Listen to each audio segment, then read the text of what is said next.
साधारण को असाधारण बनने में वक्त लगता है।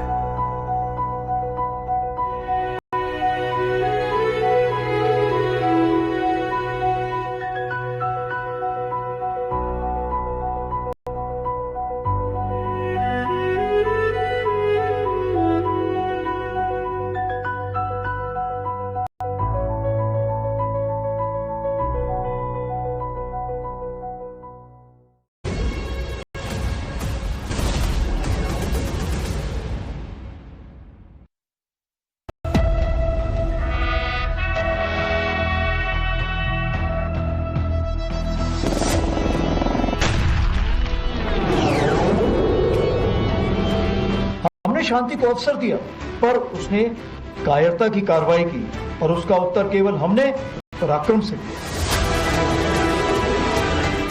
ऑपरेशन सिंदूर हमारा संकल्प, संदेश भी और उत्तर भी।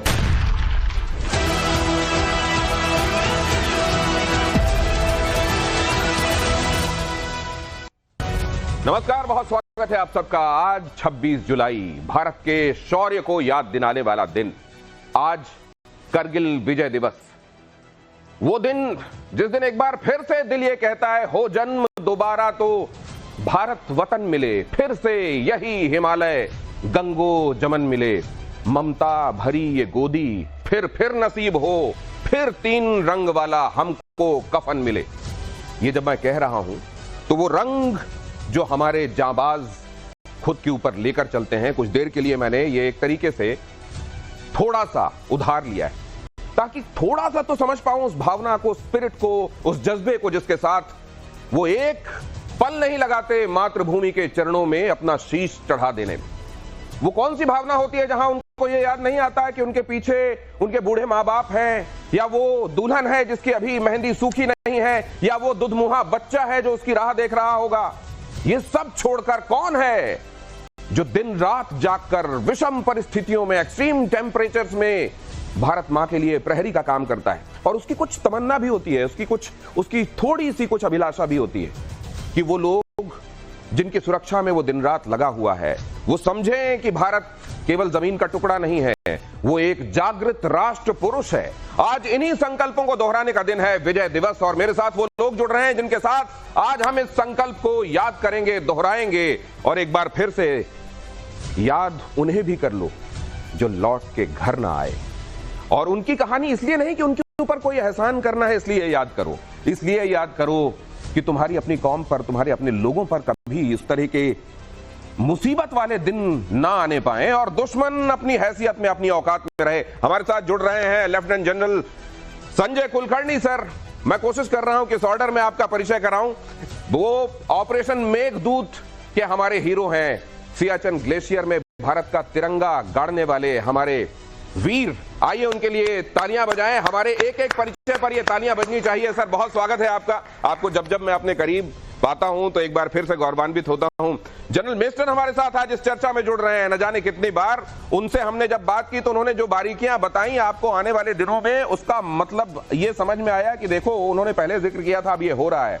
हमारे साथ DK शर्मा सर भी मेरे बगल में यहां पर आपको दिखाई दे रहे हैं। बहुत स्वागत है सर आपका। ये जो वॉर वेटरन्स हैं, ये 2 तरीके से चीजों को देखते हैं। एक तो वो जहां सरहद पर जाते हैं सब कुछ भूलकर केवल दुश्मन को उड़ाने के संदर्भ में उनका संकल्प होता है, लेकिन कई बार इनको घर में चलने वाली चीजें बहुत निराश भी करती हैं कि जहां इतना ज्यादा बलिदान दिया जा रहा है देश के लिए, वहां घर में रहने वाले लोग क्या अपनी जो बे मिनिमम जिम्मेदारियां हैं उनका एहसास भी कर रहे हैं क्या? एयर मार्शल PK श्रीवास्तव मेरे साथ इस चर्चा में हैं। जनरल शिवाच, आज एक बार फिर से सर आपकी मूंछें तो हम लोगों को और जोश से भर देती हैं। Welcome to the show sir. और हमारे साथ कैप्टन श्याम भी इस चर्चा में जुड़ रहे हैं। हमारे साथ मेजर गौरव आर्य भी हैं जिनके साथ आप प्रतिशोध लगातार देख रहे हैं। और उनकी जो फैन फॉलोइंग है, खासतौर से जब वो पाकिस्तान का जिक्र करते हैं तो लोग कहते हैं, सर मुझको मिलते हैं ऐसे लोग कि मेजर आर्य जिस तरीके से संभालते हैं ना पाकिस्तानियों को, वही ट्रीटमेंट चाहिए सर, उनकी दवाई तो वही है। लेकिन आज हम समझेंगे कि उस समय क्या दवाई दी गई थी करगिल में। उस ऊंचाई पर जब दुश्मन बैठा हुआ था, उसके पास ये एडवांटेज था कि वो ऊंचाई से हमको देख सकता था। और हमारे साथ ये चुनौती थी कि हमने एक बार फिर से पीठ में छुरा खाया था, क्योंकि ये तय हुआ था कि उन जगहों पर, जिन जगहों पर दोनों ही तरफ से अगर डिप्लॉयमेंट होता है तो जाने जाती हैं कहा जाता है कि माउंटेन ईट मैन, तो क्यों उनको और ज्यादा जाने लेने का मौका दिया जाए। तो एक काम करते हैं, दोनों ही लोग वहां से वहां पर एक दूसरे के लिए चुनौती नहीं बनेंगे। लेकिन तभी पाकिस्तान ने वहां वो शुरू कर दिया जो पाकिस्तान की फितरत है, धोखा देना। भारत ने इस धोखे को पकड़ा, तब तक कुछ देर हो चुकी थी और एक बड़ी चुनौती सामने थी। फिर क्या हुआ, आइए जरा उस समय के हालात, कैसे ये शुरू हुआ, यहां से इस चर्चा को शुरू करते हैं। और लेफ्टिनेंट जनरल संजय कुलकर्णी से ही इस चर्चा की शुरुआत करता हूं। सर, ये सोचा था हमने कि वैसे हमने क्यों इस बात को ग्रांटेड लिया कि पाकिस्तान जैसा देश हमको धोखा नहीं देगा? दिनेश जी, बहुत बहुत धन्यवाद। ये कहना कि पाकिस्तान हमें धोखा नहीं देगा, ये तो हम कभी सोच भी नहीं सकते और हमें सोचना भी नहीं चाहिए, क्योंकि पाकिस्तान की जो फितरत है वो धोखे की ही है और उसके ऊपर हमें विश्वास कभी भी नहीं करना चाहिए।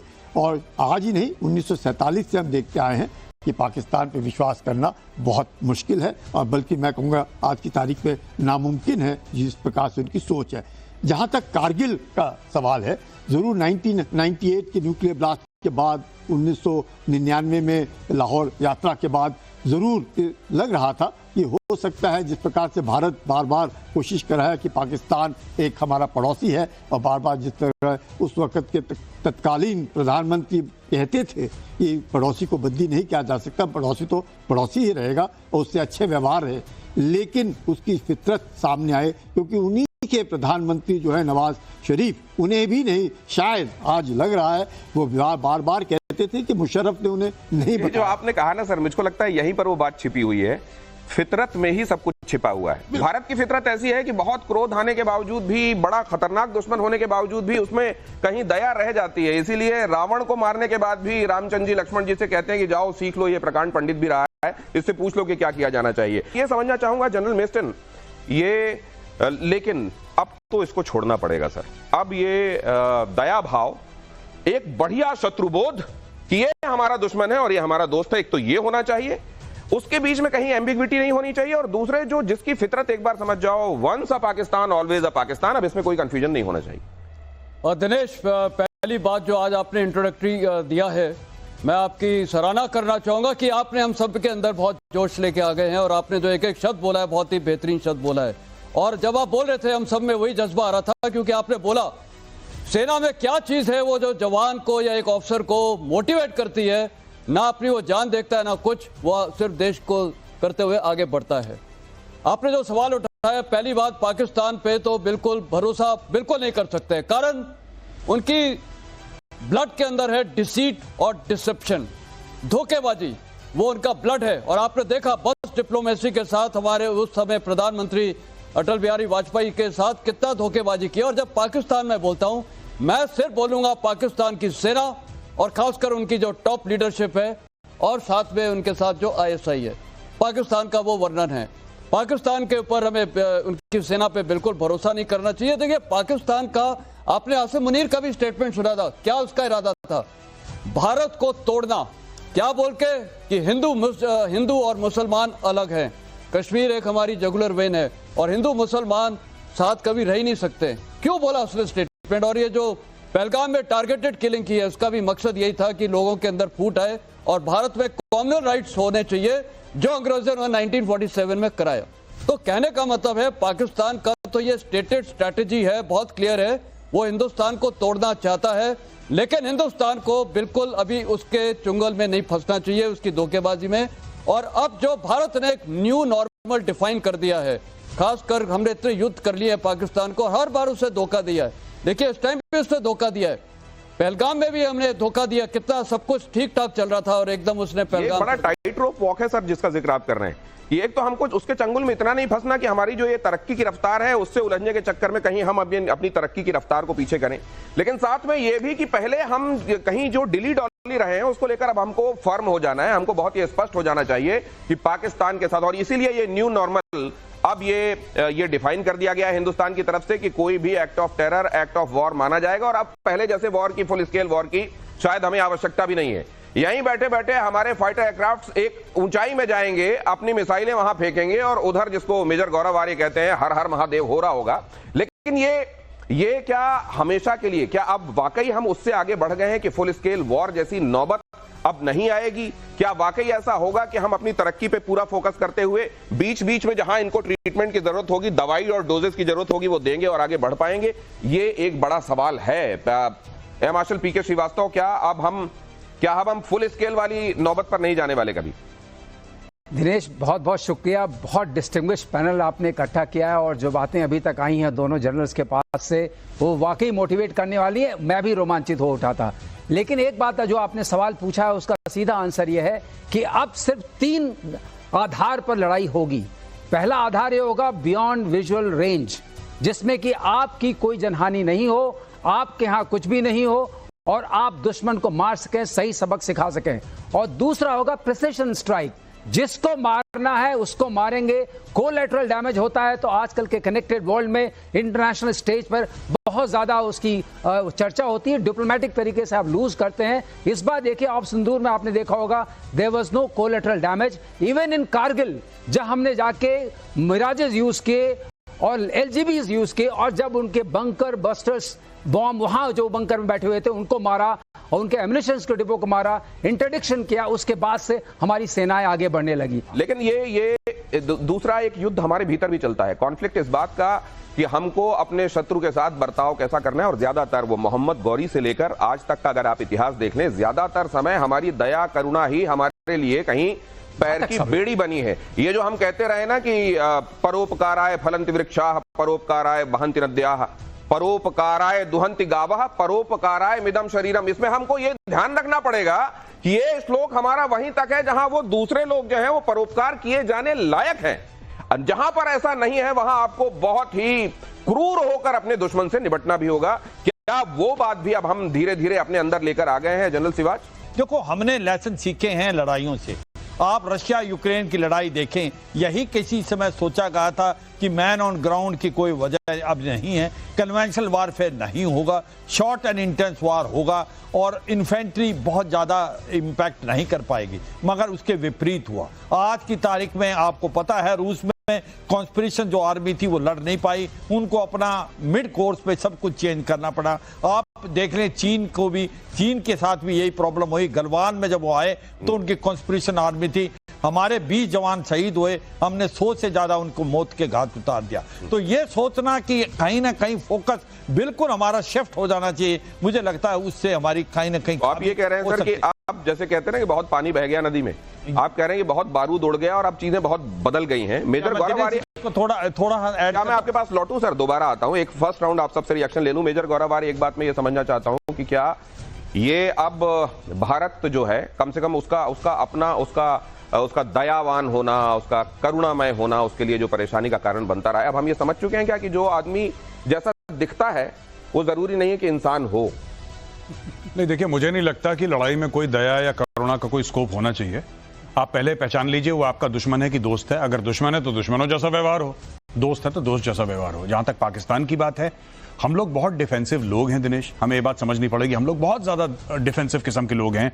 हम लोग ये वेट करते हैं कि पहले पाकिस्तान हमला करेगा, फिर हम जवाब देंगे और फिर हम कहते हैं देखो हमने पाकिस्तान को जवाब दे दिया। जब पाकिस्तान ने हमला करा, आपने परमिट करा पाकिस्तान को हमला करना, आपने उसके हौसले बढ़ाए। उसको ऐसा लगता है कि या तो आप जवाब देंगे नहीं क्योंकि आपका अतीत ऐसा रहा है कि आपने जवाब नहीं दिया, या फिर पाकिस्तान ये सोचता है कि अगर जवाब आएगा तो ऐसी मिला जुला सा आएगा। तो ये क्लियर कर देना है पाकिस्तान को कि there will be a price to pay. और एक और चीज मैं कहना चाहता हूं, आखिरी चीज, कि war is not honourable, it is only the conduct of soldiers that is honourable.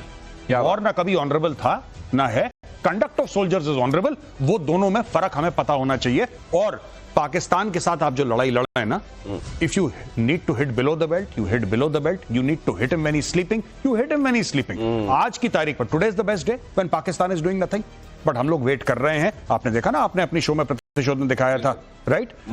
मुरीद के में मस्जिद सुभान अल्लाह बहावलपुर में फिर से आबाद हो रहे हैं। और हम लोग क्या वेट कर रहे हैं? अगली बार कश्मीर में अटैक होगा, फिर देखना। मेजर गौरव जो कह रहे हैं कि कई चीजें तो बदल गई, जैसे अब act of terror, act of war होगा, लेकिन सिर्फ इतना नहीं, बहुत कुछ और ओवरनाइट बदले जाने की जरूरत है। और उसी में एक ये भी कि प्रीएम्प्टिव स्ट्राइक अगर जरूरी होगी तो हम इजराइल की तरह आगे बढ़कर ये करेंगे, हम इंतजार नहीं करेंगे। अब ये कैप्टन शर्मा, मैं आपसे समझना चाहता हूं, क्या हमारी, क्योंकि हम देखते हैं कि अभी भी अगर वहां पर डॉक्टर की जरूरत पड़ती है बांग्लादेश में, तो वहां बेशक हिंदुओं का कत्लेआम हो रहा हो, भारत के अगेंस्ट वो जा रहा हो, हम वहां डॉक्टर पहुंचाने, वहां दवाइयां भी पहले हमने पहुंचाई, हमारा ये स्वभाव है। क्या अब इन चीजों को लेकर भी वंस एंड फॉर ऑल चीजें बदलने की बात अब की जानी चाहिए? दिनेश जी, पहले तो बहुत बहुत धन्यवाद, आपने मुझे बुलाया and with all the seniors over here.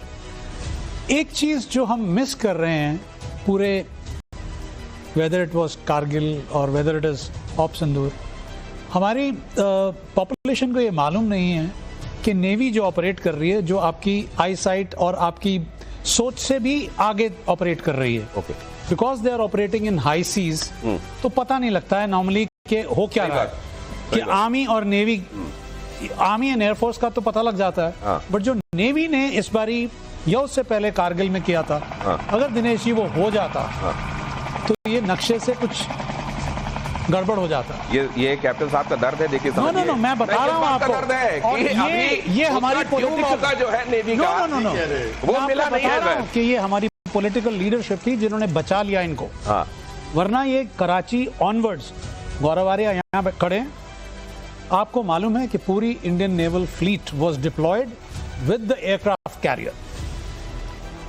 इंतजार था सिर्फ एक क्लियरेंस का। यहां से ऑनरेबल प्राइम मिनिस्टर ने बोला था, you have a free hand, but you don't have a free hand for such a big collateral. You see, जब नेवी का अटैक होगा, जब ब्रह्मोस निकलेंगे शिप से, वो इतना बड़ा मिसाइल है, वो एयरक्राफ्ट वाला मिसाइल नहीं, छोटा वाला, जो सर बोल रहे थे प्रिसिशन स्ट्राइक, जो मेरी स्ट्राइक, जो मतलब जो नेवी की स्ट्राइक जाएगी, वो सिर्फ कराची के टाइम पे भी 1971 आग लगती है तो दिनों के लिए लगती है, फिर वो बुझाई नहीं बुझती। और अब जो हमारी आर्मामेंट है, जो मिसाइल्स हैं, इतने डेवलप्ड हैं कि इतना जबरदस्त भारी नुकसान होता, फिर ये वॉर शायद आउट ऑफ कंट्रोल होता। तो विजय दिवस जब हम याद कर रहे हैं 26 जुलाई, तब हम ये असल में देख रहे हैं, आप नेवी की तरफ से कहा जा रहा है कि अभी तो पूरे माइट और रूथलेसनेस के साथ भारत कभी गया ही नहीं है, वरना अगर नेवी को मौका मिल जाएगा, अभी बहुत सारे ब्रह्मास्त्र ऐसे हैं जो भारत ने रखे हुए हैं। लेकिन एक बात, करगिल के पहले और करगिल के बाद और करगिल के दौरान चीजें क्या थीं, पहले क्या थीं और क्या बदली हैं, जरा ये भी समझा जाए। कैप्टन श्याम, आप क्या मेजर चीजें बदली हुई देखते हैं पहले और अब में? धन्यवाद, जय हिंद, सनो वरुणा। लेसन फॉर लेसन की बात कर रहे हैं आप, और आज की इंटेंशन की बात कर रहे हैं आप, दोनों मैं कवर करता हूं। देखिए, 71 के बाद से कोई लड़ाई ऐसी नहीं हुई जहां हमने सभ्यता नहीं दिखाई। भारत की शक्ति 3 है, इकोनॉमी, मिलिट्री और सभ्यता। हम सभ्यता से लड़ते रहे। दया का मतलब हमने अब चेंज किया है, वो उसका नाम रखा है हमने अब रिस्ट्रेन, कंस्ट्रेन, लिमिटेशन। और वो क्या थी? एलओसी क्रॉस नहीं करते हुए भी वो सब हासिल करना जो हमारी पॉलिटिकल विल और हमारे देश के लिए जरूरी है। तो ये है आज का इंटेंशन। क्या हुआ? हमने 71 के बाद से कभी भी जो भी स्ट्राइक्स की, हमने रिस्ट्रेन में की। हमारे राजनाथ सिंह को 10 बजे सुबह 8 तारीख को प्रधानमंत्री ने कहा कि हमारे सारे जवान सुरक्षित वापस हैं, हमारा सारा मिशन कंप्लीट हो गया, आप कश्मीर जाके सेना के लोगों से मिलिए। ये क्या था? क्योंकि हमारे सैनिक वहां और कुछ करने के लिए बेताब थे और देश को हमें समझाना पड़ा अगले 15 दिनों तक कि हमने क्यों रोकी लड़ाई। सभ्यता के लिए रोकी। एलओसी की बात कर रहे हैं तो समुद्र में कोई एलओसी होता नहीं, 12 नॉटिकल माइल का होता है। हमारे मित्र ने अभी बताई आपको। इंटरनेशनल कानून के हिसाब से हम चाहते तो निस्तनाबूद कर देते। एक एक शिप में 16-16 लंबे मिसाइल ब्रह्मोस लगे हुए थे और ऐसे 20 शिप खड़े थे एक साथ, मिग 29 रैम्पेज के साथ मरला रहा था गुजरात के ऊपर।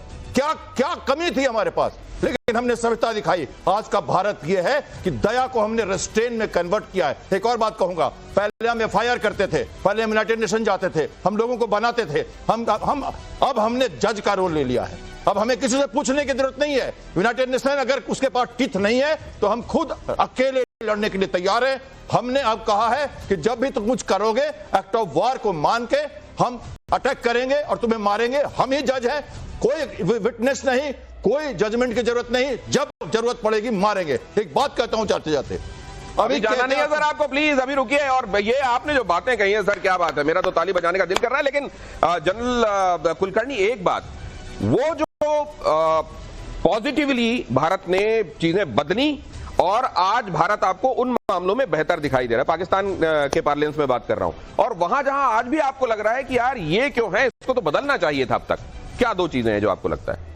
देखिएगा, जहाँ तक टेक्नोलॉजी का सवाल है दिनेश, हम लोग बहुत तरक्की कर रहे हैं, चाहे वो साइबर है, चाहे आर्टिफिशियल इंटेलिजेंस है, चाहे स्पेस वॉरफेयर है। हमने खुद देखा कि किस प्रकार से इस ऑपरेशन सिंदूर में पाकिस्तान ने आउटसोर्स किया अपना एयर डिफेंस, पूरा आउटसोर्स किया चीन को, कि चीन के हथियारों के इक्विपमेंट को इस्तेमाल करेंगे, और यकीनन पाकिस्तान सोच रहा होगा कि वो बेफिक्र से रह सकता है। लेकिन हमारे ब्रह्मोस ने जिस प्रकार से बिल्कुल पेनिट्रेट करके उनके सारे जितने भी आतंकी घर थे उनको बर्बाद किया, उसके बाद जिस प्रकार से एयरफील्ड पे स्ट्राइक्स किए उनको बर्बाद किया, ये साफ दर्शाता है कि अपना जो टेक्नोलॉजी लेवल है वो बहुत ऊंचा हो गया है। अब सवाल ये है सर कि ये पहले हम अगर ये मानते थे कि one front is this, one front is this, अब मुझको ये लग रहा है कि अगर ये चाइना और पाकिस्तान वाला जो फ्रंट है अब ये मिल गया है आपस में, मतलब ये अब अलग अलग गिने जाने की बजाय इसको एक साथ माना जाना चाहिए। वैसी स्थिति में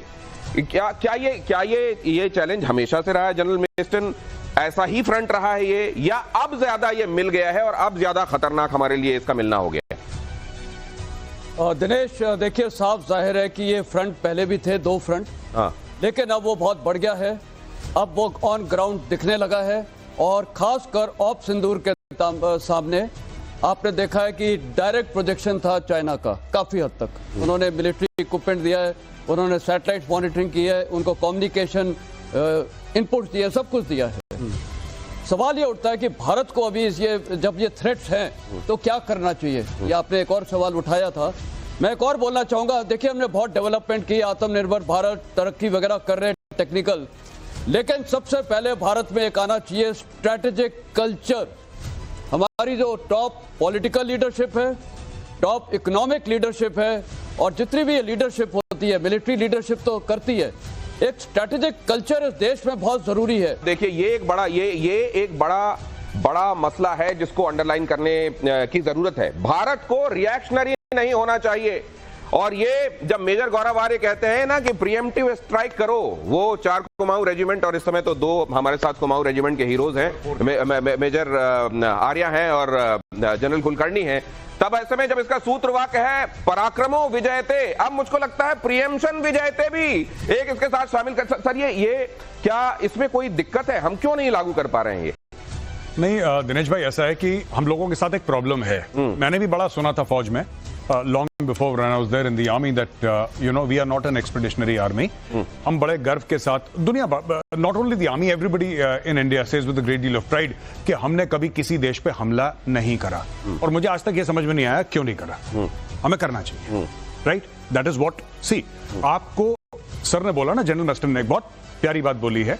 देखिए, या तो आप चेस बोर्ड ले करेंगे या आपका एनिमी चेस बोर्ड ले करेगा, आप पहले क्लियर हो जाइए। या तो पाकिस्तान हमला करेगा, उसके बाद आप फैसला करेंगे कि आपको कैसे रिस्पॉन्ड करना है।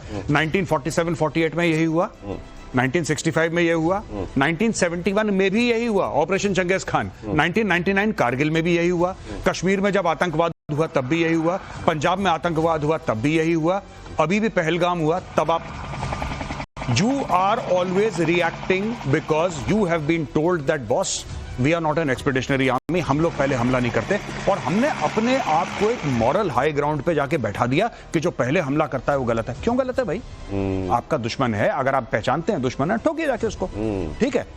आप उसको रिएक्ट करवाइए, आप उससे रिएक्ट करवाइए, वरना वो आपसे रिएक्ट करवाएगा, ठीक है? जब आप पहल करते हैं तो it is at a time and place of your choosing. जब आप रिएक्ट करते हैं उसको पता है आप रिएक्ट करने वाले हैं। नहीं, लेकिन हमारा जो इतिहास रहा है जनरल सिवाच, वो तो ये रहा है, मतलब अगर हम मुगलों के पहले चले जाएं, खासतौर से अंग्रेजों और मुगलों के दौरान जरूर बहुत कुछ यहाँ घालमेल हुआ है, हमारी शायद कई चीजें बदली हैं। हमको केवल ये बताया गया कि अहिंसा परमो धर्मः, धर्म हिंसा तथैव च, ये लोगों को भुला ही दिया गया। मतलब हमको वो एक गाल के बाद दूसरा गाल आगे कर देने वाला जो हिसाब किताब, अब चीजों को बदलना और जल्दी बदलना पड़ेगा। बिल्कुल, देखो दिनेश, इस पर कोई शक नहीं, इस बात को बार बार आ रहा है कि प्रोएक्टिव स्ट्रेटेजी बनानी पड़ेगी। चाहे आप देखें, उड़ी के बाद आपने सर्जिकल स्ट्राइक की, पुलवामा के बाद आप बालाकोट किया, और अभी आपने ऑपरेशन सिंदूर किया जब आपका पहलगाम हुआ। अभी जनरल मिस्टन जो कह रहे थे कि आप स्ट्रैटेजी बनाइए और उसमें आपके बड़े महकमों को शामिल कीजिए, इस तरह का स्ट्रैटेजी वाला हमारा डिपार्टमेंट सर क्या अभी एग्जिस्ट करता है तो कितना संतोषजनक है आपके हिसाब? देखो, मुझे लगता है कि एक बात मान के चलनी पड़ेगी, एक माइंडसेट फौज में भी हमको चेंज करने चाहिए। हम क्यों रिएक्टिव हैं? क्योंकि हम देखते हैं कि जब दुश्मन आपके ऊपर हमला करतेगा हम उसका कैसे बदला लेंगे। आप जब बात इसकी हो रही है प्रोएक्टिव, क्या है प्रोएक्टिव? ऑपरेशन सिंदूर में अभी पौध लगा है, अभी आपको पता है दोबारा उसके कैंप्स आ गए हैं। आपको पता 28 कैंप उसके पीओके में लश्कर तोबा जैसे मोहम्मद के दोबारा आ गए हैं। उसने ये अभी जो मुदीर का भावलपुर और मुजफ्फराबाद को रिपेयर कर लिया है, उसने उसके आतंकवादी जो काम थे वो स्टार्ट हो गए। तो कौन रोक रहा है आप उसको दोबारा स्ट्राइक ना करो? क्यों वेट करोगे कि कोई हमला वो करेंगे? नहीं, लेकिन सर अगर मान लीजिए हम करते हैं, मान लीजिए अडॉप्ट कर लेते हैं, अब हम प्रीएम्प्ट करना शुरू कर देते हैं, वर्ल्ड इसके लिए और खास तौर से वो देश जो दूसरों के फटों में, जैसे खास तौर से अमेरिका, ये सब कैसे रिएक्ट करेंगे सर? हमको इसकी परवाह करनी चाहिए कि नहीं? देखो दिनेश, अब कहते हैं ना कि एक आपको डिफेंस और डिप्लोमेसी को एक तरह से साथ लेके चलना पड़ेगा। It's hybrid game, it can not be one on its own self, because आजकल का बड़ा कनेक्टेड वर्ल्ड है और हम भी बहुत डिपेंडेंट हैं। हमारी अपनी इकोनॉमी बहुत ज्यादा है, हमें अपनी इकोनॉमी की ट्रैजेक्टरी को नहीं छोड़ना है। लेकिन जो आपने बात कही थी लड़ाई कैसे होनी चाहिए, लड़ाई 3 M से होती है, मैन, मशीन और मेथड्स। सो मैन हमेशा डोमिनेट करता है, वो सबसे इंपॉर्टेंट होता है। उसके मैन के अंदर स्किल होनी चाहिए, उसके अंदर वो ताकत होनी चाहिए मशीन को चलाने की, और मशीन जो है वो टेक्नोलॉजी ड्रिवन होनी चाहिए, हाईएस्ट लेवल ऑफ टेक्नोलॉजी होनी चाहिए। वो आपने देखा बंकर बस्टर बॉम्ब, अगर आज आपके पास अग्नि 5 है जिसके अंदर आप 1000 किलोग्राम्स का पेलोड ले आ सकते हैं और वो पेनिट्रेटिंग है और 300 फुट नीचे आके मार कर सकता है, तो आपको जाने की जरूरत क्या है? आप क्यों अपने वीरों की हानि करेंगे? सवाल यह है। दूसरा सवाल यह प्रीएम्प्शन का, जो आपने प्रीएम्प्शन की बात की है, प्रीएम्प्शन के लिए आपको कोई ना कोई जियोपॉलिटिकल सिचुएशन क्रिएट करनी पड़ेगी, ये आपका ऑब्लिगेशन है। ये रिस्पांसिबिलिटी है एमईए की, ये रिस्पांसिबिलिटी है कि हमें पता है ये चीजें आ गई, हमारे अटैक होगा। Preemption has been the cause of, आपने देखा इजराइल का सबसे बड़ा मोटो रहा है, लेकिन इजराइल ने भी अपने ऊपर जब 7 अक्टूबर हुआ उसके बाद ही उन्होंने, वही कह रहा हूं सर कि क्या अब तो ये जो पॉज हुआ इसका इस्तेमाल करिए। आपके ऊपर अटैक हुआ था, आपको डिवाइड करने की कोशिश की गई थी, उसका इस्तेमाल करते हुए पॉज नहीं करना है। इस समय पूरा सहमत हूं। इजराइल ने पॉज किया नहीं किया, लगातार अगर आपके ओवर्ट ऑपरेशंस नहीं हो रहे तो कोवर्ट होते रहने चाहिए। कोई कैंप आता है उड़ जाना चाहिए। आपके अंदर जब तक वाली शक्ति नहीं होगी। एक चीज और देखिए सर, दुनिया में वो मुल्क जो परवाह कर रहे हैं वो परवाह करते जा रहे हैं, और जो नहीं कर रहे हैं वो नहीं कर रहे हैं, और फिर उनका कोई कुछ कर भी नहीं। मैं जैसे रशिया की बात कर रहा हूं या मैं इजराइल की फॉर दैट मैटर बात कर रहा हूं। इजराइल अमेरिका के इतने साथ होने के बावजूद उसको जो लगता है वो करता है। हम क्या ज्यादा परवाह करते हैं? ये जरा आप कैप्टन शाम आपके पास लेकर आ रहा हूं, क्या आपको भी लगता है कि हम कुछ ज्यादा ही लोड लेते रहे अभी तक? दुनिया लोड लेते रहे हैं, लेकिन हमारी जो कूल सभ्यता का जो तरीका है, आप सोचिए ना, प्रधानमंत्री अगले दिन मधुबनी चले जाते हैं, वहां से कुछ कहते हैं, किसी को लगता ही नहीं कि हम इतने तैयार हो रखे हैं। तो ये तैयारी हुई थी कहां से? देखिए, ये जो ऊपर का जो तरीका है ना और अंदर का जो तरीका है, ये अलग है, हर का अपना अपना तरीका है। उस तरीके से हमने लड़ा। 24 अप्रैल से 6 तारीख तक कुछ लगा ही नहीं। नेशनल सिक्योरिटी एडवाइजरी कमेटी की जो पूरा गठन कर दिया गया, वो वेब्स में जाके संस्कृति की बात कर रहे थे, प्रधानमंत्री कुछ और ही बोल रहे थे, और वहां हमारे 60 से ज्यादा फाइटर, सहवाज का बयान है, 60 से ज्यादा फाइटर लगातार कैंप में मंडरा रहे थे, टोह ले रहे थे, सर्वेलेंस बना रहे थे और नकली टॉयज बना रहे थे, सिग्नेचर्स दे रहे थे उनको। वो तैयारी चल रही थी। कैसे हम रुक रहे हैं? रेस्ट्रेंट की बात मैं जरूर करता हूं, आपसे सहमत हूं। देखिए, अगले लड़ाई के लिए हम तैयार हो रहे हैं। सीडीएस ने कहा टेक्नोलॉजी चाहिए, 3 फ्रंट वॉर चाहिए, ये चाहिए, सब बोल के गए, बोल रहे हैं लगातार, सब कुछ ओन भी कर रहे हैं, नई चैलेंजेस भी दे रहे हैं। और मैं कहता हूं, हमारे जो देशवासी, कारगिल को मैं नमन करता हूं, अपने सैनिकों को 500 से ज्यादा, और उसके पहले के सारे सैनिकों को नमन करता हूं। मैं विक्रम बत्रा के भाई से मिला अभी 3-4 दिन पहले इस कॉन्फ्रेंस में, और ऑनरी कैप्टन सूबेदार जो है जोगिंदर सिंह, दोनों से मिला मैं। उनको देख के मैं कहता हूं कि वो 19 साल का लड़का, आज के लिए हमारे सेनाओं को मैसेज है, अभी जोशे बहारा देखना है, अभी तुम्हें जोशे बहारा देखना है, तैयार रहो। ऑपरेशन सिंदूर की चिंगारी जल रही है, अभी जोशे बहारा देखना है, आंधियों को मुट्ठी में दबा लो, अभी जश्न चरागा देखना है। अब ये जश्न चरागा जो आप कह रहे हैं सर, ये जब हम अपने वीरों को भी याद करते हैं तो जाहिर है उसमें भी हमारे दिल में ये रहता है, वो डर तो रहता है कि हमने उनको खोया, लेकिन साथ में ये भी रहता है कि उन्होंने ये जो किया है इसीलिए किया है कि जश्न चरागा हमारा चलता रहे।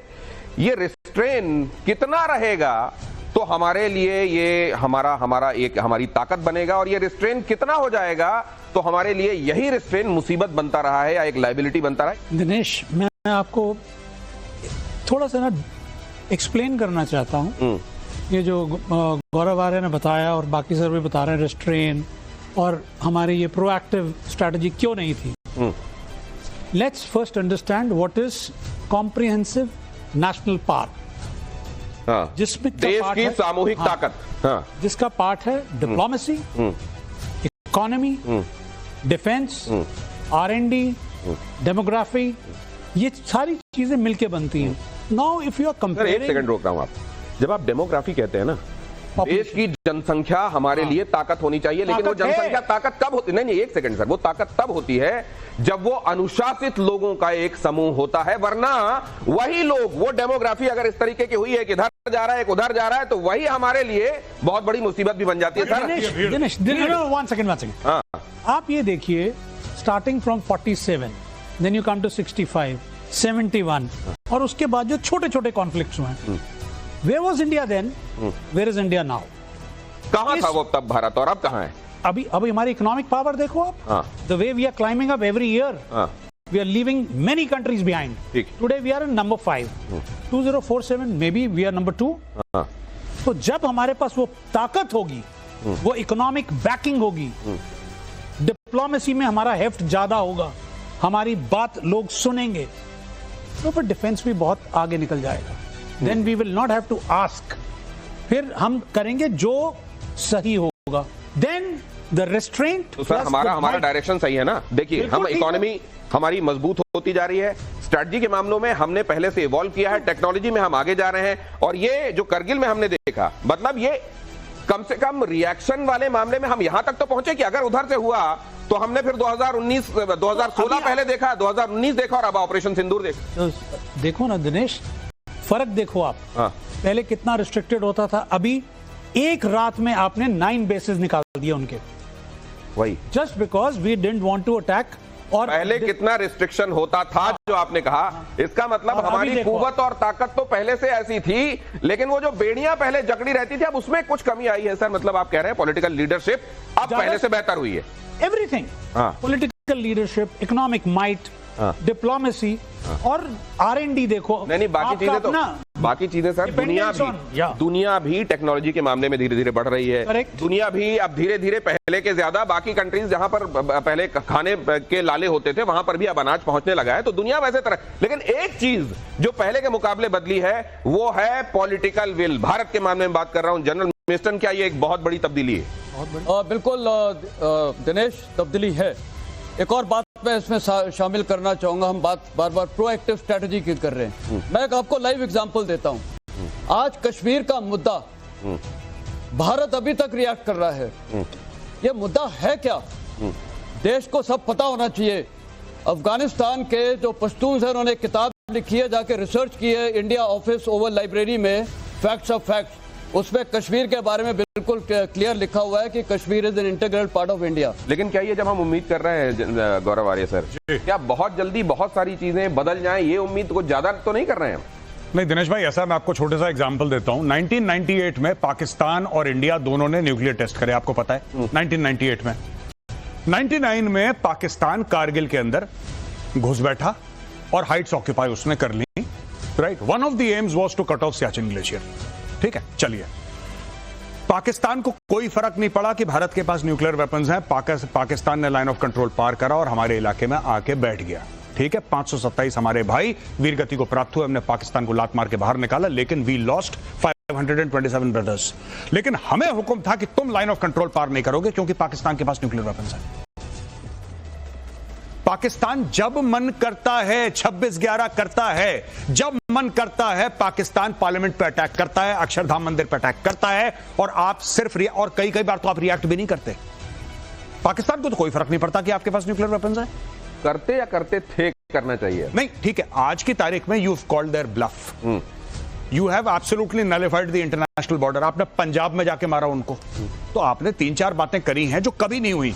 लेकिन मैं आपको बता रहा हूं, इतिहास गवाह है इस चीज का कि 1998 में न्यूक्लियर टेस्ट हुआ और पाकिस्तान को 1 साल नहीं लगा कारगिल में अटैक करने का। लोग पाकिस्तान को फर्क नहीं पड़ा, उन्होंने बोला ठीक है हो जाएगा, कर दिया उन्होंने। उस समय चाइना का फैक्टर था, लेकिन इतना बड़ा नहीं था जितना आज हम कलूजिविटी की बात करते हैं। उस समय तो फौज में नहीं बात होती। ये कह रहे हैं कि उरी, बालाकोट और ये ऑपरेशन सिंदूर जी, ये दवाई ठीक है, अब डोज ठीक देनी शुरू हुई, लेकिन अभी भी अंडर डोज है, आप ये कह रहे हैं। मैं ये कह रहा हूं कि डोज पहले दीजिए। ऑपरेशन सिंदूर करोगे तो पहलगाम नहीं होगा। और ये तो फिर ये मेजर गौरव आर्य तो ये कह रहे हैं कि वैक्सीन लगाना शुरू करो, अब दवाई मत दो, अब वैक्सीन चाहिए। वैक्सीन चाहिए, बिल्कुल बिल्कुल। सच्चाई है कि है क्या, आप उसको इतनी ताकतवर क्यों बनने देते हो कि वो आपके ऊपर हमला करता है, फिर आप उसके ऊपर हमला करते हो। आप जब उसको पास इंटेलिजेंस है, आपको पता है कि उसके दोबारा कैंप्स लग गए हैं, आतंकवादी आ गए हैं, उनकी पॉलिसी ब्लीड विद 1000 कट है, वो नहीं बदलने वाले, आप उसको करें। अभी तो आपका ऑपरेशन जो है सिंदूर, उस पे पौज है, आप कभी कर सकते हो। हमने ताले बना लिए हैं या अब हम उधर फितरत बदल देंगे, ये इलाज कैसे होगा समस्या का? इलाज होगा। हाँ। जैसे जनरल मेस्टन बोल रहे थे कि स्ट्रेटेजिक इलाज होना चाहिए, एक स्ट्रेटेजिक सोच होनी चाहिए। जब वर्ड स्ट्रेटेजिक यूज होता है किसी और डायमेंशन में तो उसमें इंटेलिजेंस वर्ड जरूर आता है। उसका मतलब है डिनाइबिलिटी बनी रहनी चाहिए, चीजें उड़ती रहनी चाहिए। आप देख रहे हैं पॉज हो गया है, तो आप तो कोविड की तरफ इशारा कर रहे हैं। पॉज हो गया है, कोवर्ट वर्ड मैं नहीं यूज करना चाहता हूं, डिनाइबिलिटी बनी रहनी चाहिए। जितनी बार पाकिस्तान ने आपको हमला किया, गोली मारते रहने चाहिए उस तरफ, जहां जो हुआ उसको खत्म करिए। ये स्ट्रेटेजिक पावर आपके पास होनी चाहिए जो part of comprehensive national power है। और कॉम्प्रिहेंसिव नेशनल पावर जो I agree with captain Sharma, इस whole of thing, whole of nation approach, R&D आपकी बहुत अच्छी होनी चाहिए, जिसमें आत्मनिर्भरता बहुत काम आती है। आपकी मिसाइल क्यों गई निशाने पर? क्योंकि आप नाविक यूज कर रहे थे, आप GPS यूज करते, मिसाइल कम से कम 10 मीटर दूर जाती, वो उसको चेंज कर देते। अच्छा कैप्टन श्याम, देखिए मैंने कहा लेसन फॉर नेशन और इंटेंशन मैंने बताया आपको।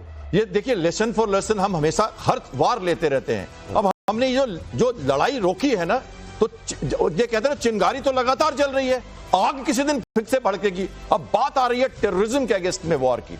ये कोई जमीनी लड़ाई नहीं, हमें POK लेना है सब कहते हैं। और मेरा मानना है कि शायद समय था या नहीं था, जब होगा तो वो भी होगा ही। तो वो हमारी जमीनी लड़ाई आती है, हमें हाथ वापस लेना अपने चीन से, अपने अक्षय चीन को, तो वो लड़ाई आती है। लेकिन क्या हम उसके लिए लगातार लड़ाई करते हुए अपनी इकोनॉमी से कंप्रोमाइज कर लें? ये जो आप कह रहे हैं सर, ये आप बड़ी बात है मेजर गौरव आर्य। जब तक आप जगह ऑक्यूपाई नहीं करेंगे, लड़ाई का वैसा नतीजा नहीं निकलेगा जैसा चाहिए। इसीलिए रशिया वो कर रहा है लुहांस्क डोनेट्स्क में जो वो कर रहा है, इसीलिए इजराइल ने गाजा में वो कर दिया जो वो कर रहा है। क्या हमारे लिए अब POK के लिए करने का ये बहुत जल्दी हमारे लिए अब ये ड्यू है? अब देखिए ये मुझे नहीं पता कि ड्यू है कि नहीं है, लेकिन मैं एक आपको बात बता दूं कि अगर आप चाहते हैं कहीं पे तिरंगा लहराया जाए तो आपको इन्फेंट्री भेजनी पड़ेगी। देखिए साफ सीधी बात है, आपके पास 1000 ड्रोन हो, आपके पास 1000 सैटेलाइट हो, आपके पास 1000 बैलिस्टिक मिसाइल हो, it has to be an infantry soldier. General Kulkarni is right here, Siachen was always ours, but when Pakistan tried to take over by sending tourists and all that nonsense that Pakistan did, you had to send the infantry. इसके अलावा आपके पास कोई चारा नहीं है।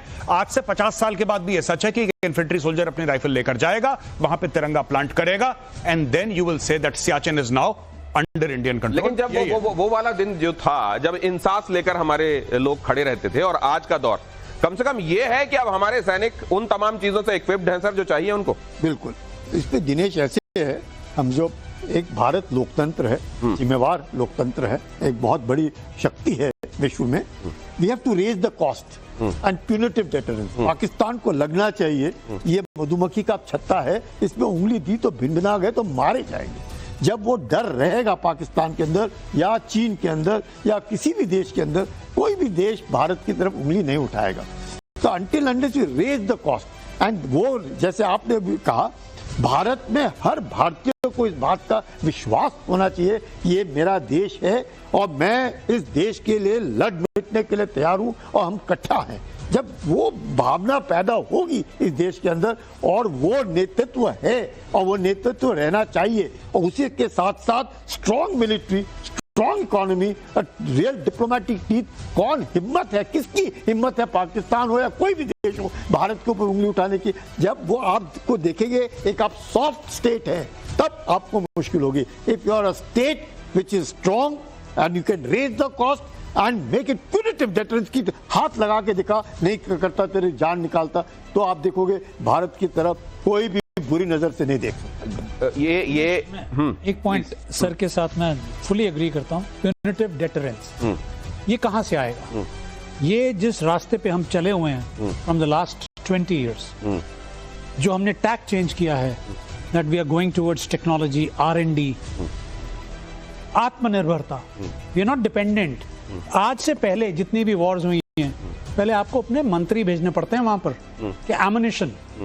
अब क्या है, we have broken down the ordnance depot, उसके वर्टिकल्स बनाए हैं, सब चीजें यहीं बन रही हैं।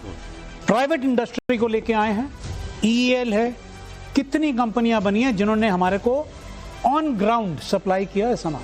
तो मतलब आप लोग तो जो कह रहे हैं उसका सीधा मतलब यह है मेजर गौरव आर्य जी कि वो जो फितरत भी है जो मदरसों में वहां पल रही है जी, वो फितरतें भी बदल जाती हैं अगर आपने ढंग वाला प्यूरिटिव तरीका अपना लिया तो। नहीं बिल्कुल, आप देखिए, आपको जब इलाज करें तो मुकम्मल करें।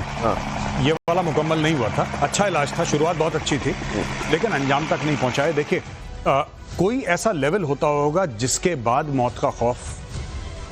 मौलाना मसूद अजहर के डायलॉग आपको याद है? आप ही ने पढ़ के बताए थे, मैं रो रहा हूँ और या अल्लाह तू मेरी जान ले ले, मेरी जान ले ले, है ना? वो जो इमोशन है वो मौलाना मसूद अजहर और हाफिज सईद और इवन आसिम मुनीर के अंदर आना चाहिए कि जान जा सकती है। मैं फिर से एक बार बताऊंगा जो मैं अक्सर कहता हूं टेलीविजन पे, आपकी शो में 2 बार कह चुका हूं, हार्मलेस और पीसफुल में क्या फर्क है? मैं आपका नुकसान कर सकता हूं, लेकिन मैं चाहता हूं कि नुकसान ना करूं, मैं पीसफुल हूं। अच्छा, मैं आपको नुकसान ही नहीं कर सकता, फिर मैं हार्मलेस हूं। क्षमा शोभती उस भुजंग को जिसके पास गरल हो, उसका क्या जो दंतहीन विषेद विनीत सरल हो, यही बात है। I can cause harm but I choose not to cause harm because I am peaceful. अब मैं I can't cause harm to you, फिर तुम हार्मलेस हो गए, then I am useless. Harmless is useless, ये फर्क है। लेकिन क्या पाकिस्तान को ये समझ में आने लगा है कि अब ये वो वाले नहीं रह गए हैं, अब ये इनका माइंडसेट बदल गया है? लेकिन पाकिस्तान बहुत जल्दी ना वापस चला जाएगा। Pakistan has to be reminded, refresher course होता है ना, आपको बार बार करना पड़ेगा कि वो बिल्कुल गर्म रहे मामला। आप भूल जाएंगे, वो भी भूल जाएगा, फिर वो कोशिश करेगा। एक बात दिनेश इसके अंदर मैं जोड़ना चाहूंगा, भूलने वाली बात नहीं दिनेश, इकोनॉमी की बात है, उनकी इकोनॉमी इसी में चलती है। अच्छा, इकोनॉमी की बात है कि भैया उनका वजूद ही इसी पे चल रहा है, भारत से नफरत पर चल रहा है, वो जियो स्ट्रेटेजिक लोकेशन है और जिहादी इकोनॉमी है। सब कुछ कह रहे थे। मैं तो एक चीज को आपको देखना पड़ेगा कि ये सच्चाई है कि every war has its cost, और मुझे लगता है ये एक बहुत ही काबिल तारीफ है कि जो ऑपरेशन सिंदूर में पोस्ट डाला, कि कहीं ना कहीं ये बात आती है कि हम उस मुकाम में थे कि हमने रुकना नहीं चाहिए था, हम कुछ और कर सकते थे, मगर हम ये भूल जाते हैं कि कभी भी लड़ाई स्टार्ट करना आसान है, बंद करना मुश्किल है। आप देखें रशिया यूक्रेन की लड़ाई में क्या हो रहा है, रूस फंस गया दलदल के अंदर। आप नहीं चाहते आपकी इकोनॉमी, क्योंकि 2047 तक अगर आपने एडवांस कंट्री बनना है, डेवलप, तो आपकी 9% जीडीपी होनी चाहिए। अगर आपकी जीडीपी को बढ़ाना है तो आप बार बार लड़ाई नहीं कर सकते, क्योंकि इट कॉस्ट मनी। देश के प्रधानमंत्री ने हमें एक कोड दिया है, उस कोड को हम भूले नहीं, इसके बाद हम उसके साथ चले, हमारी लड़ाई जारी है। ITPSEF आइडेंटिफाई, मधुबनी से दिया था उन्होंने। ITP तीनों सेना अध्यक्षों को बुलाया अगले दिन और सुनने को डायरेक्टिव दे दिया, मिलिट्री फ्री है। ITP identify, trace and punish, identify, trace, punish 7 तारीख को कर दिया। और SEF सपोर्टर्स, इनेबलर्स एंड फिनांसर्स, वो चल रहा है अंदर से। मतलब जितने लोग ऐसे हैं जो आतंक को पनवाने वाले हैं, वो पूरा का पूरा इकोसिस्टम अब थ्रेट महसूस कर रहा है। लेकिन सिर्फ इतने से काम नहीं चलेगा, जो किया जा रहा है करगिल के बाद हमने as a country, as a system जो सीखा वो काबिले तारीफ है, लेकिन बहुत ज्यादा बड़ा रास्ता है और समय बहुत कम है। ये एक चैलेंज हमारे साथ मुस्तकिल बना हुआ है, लगातार बना हुआ है। भारत चैलेंजेस से उबरने का ही नाम है, बहुत जल्द आप ये भी होता हुआ देखेंगे। आज इस चर्चा को यहीं विराम देते हैं, लेकिन हमको हर किसी को एज एन इंडिविजुअल जो अपना काम करना है, जो हम सबको अपनी भूमिकाएं निभानी है, क्या वो हम निभा रहे हैं, इस बारे में भी जरा सोचिएगा। क्योंकि जैसा कहा गया कि ये बड़े जनसंख्या वाला देश है, ये ताकत होनी चाहिए, ये हमारी कमजोरी नहीं है। और वो ताकत तभी बनेगी जब हम अनुशासित होकर एक टारगेट के लिए एक साथ कदम ताल करेंगे, वरना एनार्की हो जाएगी, अराजकता हो जाएगी। और इसके लिए हम सबको करना पड़ेगा। यही वो आधा फ्रंट है जो मुझे लगता है वो 2 फ्रंट से ज्यादा बड़ा चैलेंज है, और इसके लिए हम सबको संकल्प लेना पड़ेगा। और तभी अगर हम ऐसा कर पाए तो वो भारत वही भारत होगा जिसके लिए कहा जाता रहा, गायन्ति देवा किल गीत कानी, धन्यास्तुते भारत भूमि भागे। आप सबका बहुत धन्यवाद यहां पहुंचने के लिए। 26 तारीख हम सबको एक संकल्प फिर से अपने आप को याद दिलाने का मौका है। आइए, भारत राम चेतना से राष्ट्र की चेतना की बात जो प्रधानमंत्री ने की थी, वो चेतना अपने अंदर जागृत करें आज ये संकल्प ने। धन्यवाद, नमस्कार।